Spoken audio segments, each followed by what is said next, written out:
Duncan means yo-yo. Duncan means fun. With the famous Duncan butterfly design, the Melyo D can do all your favorite string tricks.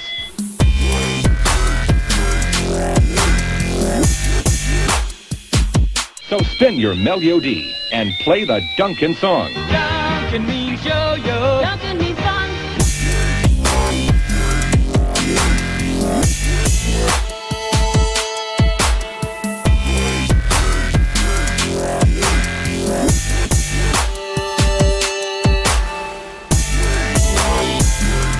My name is Jesse Ream, and I used to be a professionally sponsored yo-yoer, and I got 14th in the nation. I have a very addictive personality, also a very playful personality. I'm always into games and stuff. So I went to the mall one day. I was like 14 at the time. I saw a guy, I had previously tried to yo-yo, but they made some advancements between the ones that I found at a local hobby shop versus the ones that this guy was selling. So he's doing this trick where he's just throwing it and he's landing it on the string, and I'm like, that's awesome. So I wound up buying a yo-yo and then basically went home and learned that trick and like 3 others, and I was like, great. So I came back to the guy to learn more tricks. I was like, look, I can do this trick now. He was like, oh, did you learn that trick? I was like, oh yeah, I can do that, and like this, and this, and this, and he was like, oh, do you want a job? And so I just started yo-yoing like all day, every day, literally one day yo-yo until my hand bled. I had like wicked calluses here where the string goes. That I used to have there. Kind of fast forward like 6 months or something, they're sending these guys out to California to teach us to yo-yo like the pros. The whole week he was there, I wound up teaching him tricks instead of him teaching me tricks. And I was kind of disappointed, but what I didn't realize is that he went back to California and said, yo, there's this really good guy on the East Coast you gotta meet. Then they sent out one of their like really senior guys, and then I got picked up on their national team. This was Team High Performance. This was the yo-yo team that was like the national team, the national brands team. I got my name on it and everything, and this was a huge accomplishment for me. Basically, to qualify, they give you 10 tricks. And if you do the trick on the first try, you get 5 points. And the second try, you get 3 points.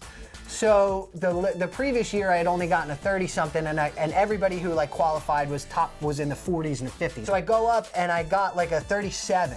And last year, 37s weren't even coming close to qualifying. But they had made the tricks way harder. I just didn't realize it. And so I walk off and I'm like, all right, I didn't qualify again, whatever, you know? And then all of a sudden, all these like pros from around the country start scoring, and they're like 22, like 31, and I'm like, I might make it, I'm gonna make it. And it's funny because I was having a conversation with somebody about the other day, and they were like, well, it doesn't say, you know, any place, it just says finalist, so why didn't you just tell people you were like 4th instead of 14th? And I'm like, man, if you knew how hard I worked and how proud I was to get 14th, I don't need to lie to embellish it, I'm gonna be honest about it. And after a while, kind of like all of my friends who had seen it time and time again, they got enthralled by watching people's reactions to it, because they knew the tricks that I was gonna do, and they'd be calling out tricks like the Peanut Gallery, like, oh, do the Rock the Baby one, do Darth Vader. And they'd be like yelling out from the background, but they really enjoyed watching other people enjoy it, and it really just kind of went from there.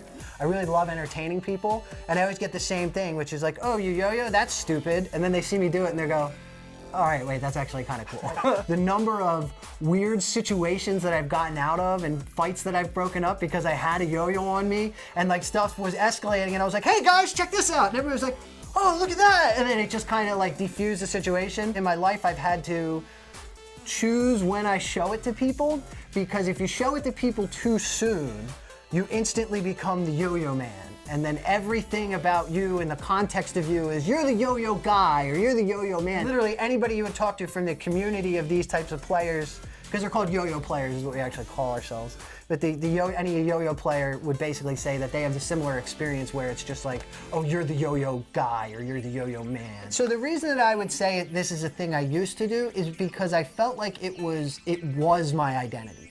Now it's part of my identity. It's not that I don't like being known as, it's not that I look down on that, it's just not as much what I'm about anymore. So it's something I do for myself, but it never will go back to the level that it was when I was competing. You know, it was much more active, now it's less active, but it's always gonna be there, I'm always gonna be doing it. I'm really excited to when my daughter gets old enough to understand it, her friends can see it, and then, you know, people can make fun of me all over again.